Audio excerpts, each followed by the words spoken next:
প্রথমেই বলে রাখি এটি এই গল্পের প্রথম অংশ, আর দ্বিতীয় অংশের লিঙ্ক আমি ডিসক্রিপশনে দিয়ে দিয়েছি, যেটি প্রথম অংশের থেকে আরও ভয়ঙ্কর ও আরও সুন্দর গল্প নিয়ে তৈরি। আশা করি এটা দেখার পরে দ্বিতীয় অংশটি ডিসক্রিপশনের লিঙ্ক থেকে দেখে নেবেন। মুভির শুরুতে আমরা দেখি কুদরত তার ছেলে আলিফের এক্সোরসিজম করছে, কিন্তু এখানে জিন বা শয়তান আলিফকে ভর করেছে এবং সেই জিন খুবই শক্তিশালী। তাই কুদরতের এক্সোরসিজম সম্পূর্ণ হওয়ার আগেই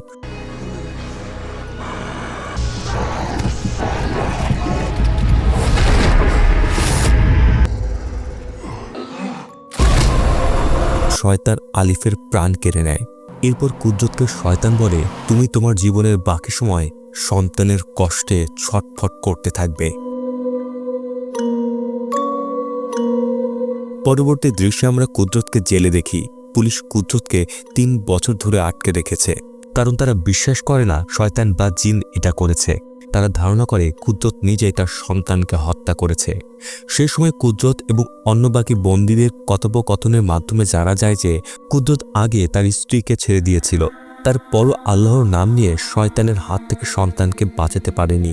তাই কুদরতের মধ্যে এখন খোদার প্রতি ক্ষোভ জন্মেছে।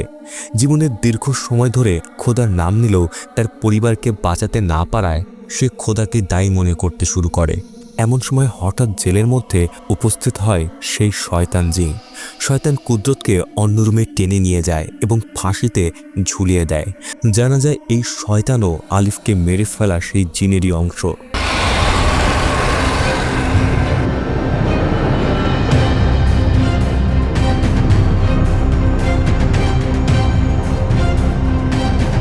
এরপর আমরা কুদরতের আত্মাকে অন্যের জগতে দেখি, যেখানে সে উপলব্ধি করে যে সৃষ্টিকর্তা কখনো কারোর সঙ্গে অন্যায় করে না।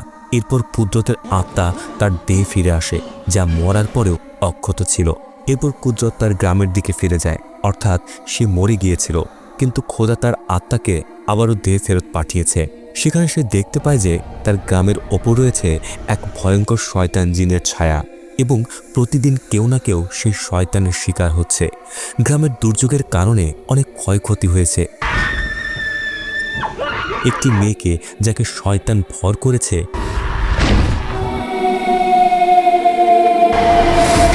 সে নিজেই নিজের মাথায় আঘাত করে আত্মহত্যা করছে। এরপর কুদরত তার মাস্টার বা শিক্ষককে দেখার জন্য তার শৈশবের স্কুলে যায়। সেখানে তার শৈশবের বন্ধু জাফরের সঙ্গে দেখা হয়। জানা যায় কুদরত ও জাফর একসময় এক স্কুলে পড়ত। এটি সাধারণ স্কুল নয়, এখানে এক্সোরসিজম শেখানো হতো। তাই কুদরত ও জাফর দুইজনই এক্সোরসিজম করতে পারত। কুদরতের ওপর আল্লাহর আশীর্বাদ রয়েছে, তার কোনো এক্সোরসিজম কখনোই ব্যর্থ হয়নি। কিন্তু যখন সে শেষ পর্যন্ত তার ছেলে আলিফকে বাঁচাতে পারেনি, তখন তার শিক্ষক খুবই কষ্ট পান আর সে দুর্বল হয়ে পড়ে। ধীরে ধীরে পুরো গ্রাম শয়তানের দখলে চলে যায়। এরপর জাফর তার মাস্টারের পরিবর্তে এক্সোরসিজম স্কুল চালায়। গ্রামের লোকেরা তাকে ওস্তাদ বলে সম্বোধন করে। এরপর গ্রামে একটি পরিবারকে দেখি, সেখানে আলিফ নামে একটি প্যারালাইজ ছেলে আছে।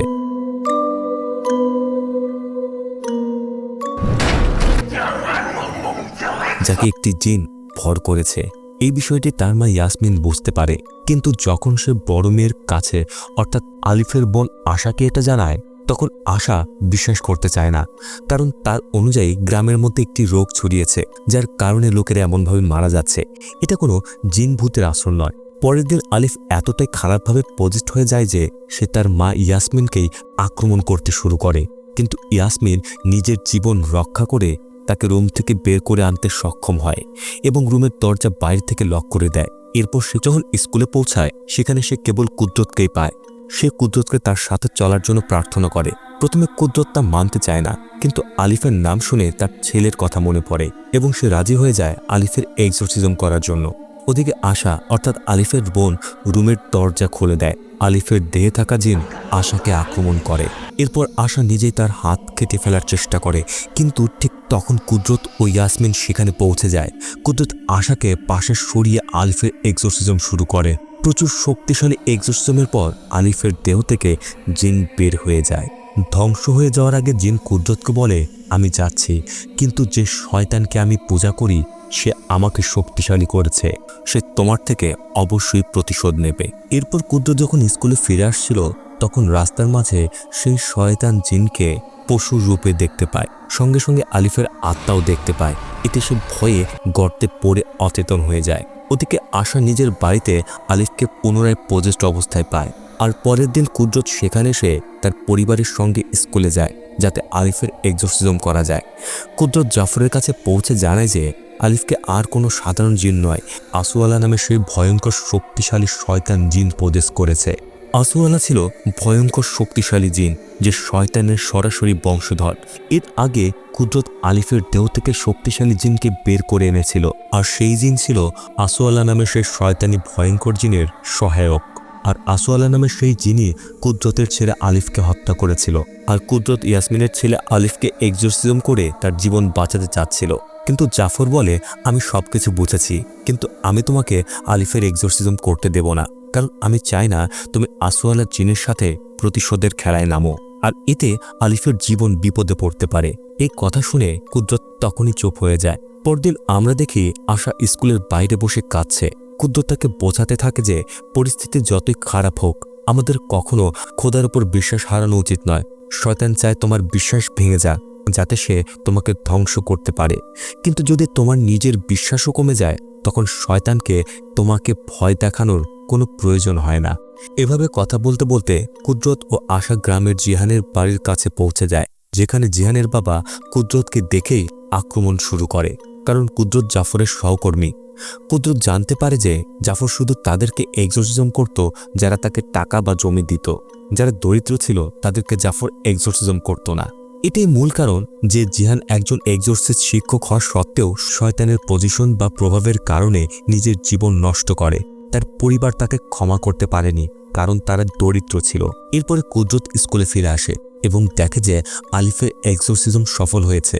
এ সময় কুদরত জাফরের কাছে রেগে গিয়ে জিজ্ঞাসা করে কেন সে মানুষের দুর্বলতা কাজে লাগিয়ে তাদের জমি নিয়েছে। প্রথমে জাফর কথা এড়ানোর চেষ্টা করে, কিন্তু পরিস্থিতি খারাপ হলে সে কুদরতকে স্কুল থেকে বের করে দেওয়ার আদেশ দেয়। এ সময় আমরা দেখি শয়তান এবার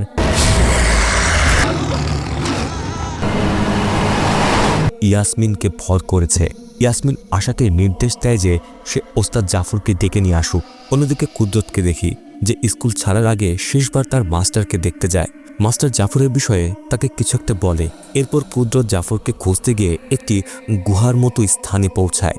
এখানে এই সিনেমার মূল রহস্য প্রকাশ পায়। কুদরত জানতে পারে যে জাফর নিজেই সেই শয়তান জিনের উপাসনা করত, যেন সেই জিন তাকে এমন শক্তি দেবে যার মাধ্যমে সে পুরো বিশ্বের উপর রাজত্ব করতে পারবে। গ্রামের মানুষদের ওপর যে জিনের প্রভাব পড়েছিল সেটাও জাফরের কারণে, কারণ সে ব্ল্যাক ম্যাজিক ব্যবহার করে তাদের আত্মাকে শয়তানের কাছে উৎসর্গ করত। এটি অত্যন্ত বিপজ্জনক, কারণ যখন রক্ষক শিকারী হয়ে যায় তখন সাধারণ মানুষ কোথায় যাবে। এরপর কুদরত ও জাফরের মধ্যে প্রচণ্ড লড়াই শুরু হয়। শেষমেশ কুদরত জাফরকে পরাজিত করে। এরই মধ্যে আশাও কুদরতকে খুঁজতে খুঁজতে তার কাছে পৌঁছায়। এরপর কুদরতকে সঙ্গে যাওয়ার জন্য বলে। এ সময় দেখা যায় ইয়াসমিনের ভেতরে থাকা জিন তার ছেলেকে মাটিতে দাফন করছিল। কুদরত ও আশা সেখানে পৌঁছে এমন দৃশ্য দেখে ভয় পায় এবং ইয়াসমিনকে জিজ্ঞেস করে আলিফ কোথায়। ইয়াসমিন বলে সে আলিফকে জীবন্ত দাফন করেছে। এখানে ইয়াসমিন সে শয়তান জিনের কারণে অনেক শক্তিশালী হয়ে গিয়েছিল। সে কুদরতের উপর আক্রমণ করে। এরপর কুদরত অনেক কষ্টের মধ্য দিয়ে এক্সোরসিজম শুরু করে। এর ফলে ইয়াসমিন সেই আসওয়ালা জিনের হাত থেকে মুক্ত হয়ে যায়। কুদরত যখন আলিফকে বের করার জন্য জমি খুঁড়তে থাকে তখন জিন কুদরতকে দুর্বল করার জন্য ইয়াসমিনের ছেলের বদলে কুদরতের ছেলের দৃশ্য দেখায়। আর কুদরত মনে করছিল এটা তার নিজের সন্তান আলিফ, কিন্তু কিছুক্ষণের মধ্যে কুদরত বুঝে যায় এটা জিনের প্রতারণা। এরপরে সে পুনরায় প্রার্থনার মাধ্যমে আলিফের দেহ থেকে চিরতরে সেই জিনকে বের করে দেয়। এর 6 মাস পরে আসওয়ালা নামের সেই ভয়ঙ্কর জিনের হাত থেকে মুক্তি পেয়ে পুরো গ্রামবাসী অনেক খুশি ছিল। কুদরতের মাস্টারের শরীরের অবস্থাও এখন ভালো হয়ে গেছে। যেহেতু মাস্টারের চিকিৎসা করছিল জাফর, তাই মাস্টার এতদিন সুস্থ হচ্ছিল না, আর এখন সে পুরোপুরি সুস্থ। এ সময় কুদরত সিদ্ধান্ত নেয় যে সময় এসেছে সে তার স্ত্রী আজিজার মৃত্যুর রহস্য খুঁজে বের করবে। এজন্য সে গ্রাম ছেড়ে বেরিয়ে পড়ে। গল্পের একদম শেষে দেখা যায় কুদরত গ্রামের একজনের কাছ থেকে পুরনো একটি বাইক নিয়ে বেরিয়ে পড়ে স্ত্রীর মৃত্যুর রহস্য খুঁজতে। আর স্ক্রিনে লেখা দেখা যায় কুদরত ফিরে আসবে, অর্থাৎ গল্প এখনো শেষ হয়নি। তো এটি ছিল কুদরত মুভির প্রথম পার্ট। আর কুদরত 2 এর বর্ণনার লিঙ্ক আমি ডিসক্রিপশনে দিয়ে দিয়েছি, লিঙ্কে গিয়ে বর্ণনাটি দেখে আসতে পারেন।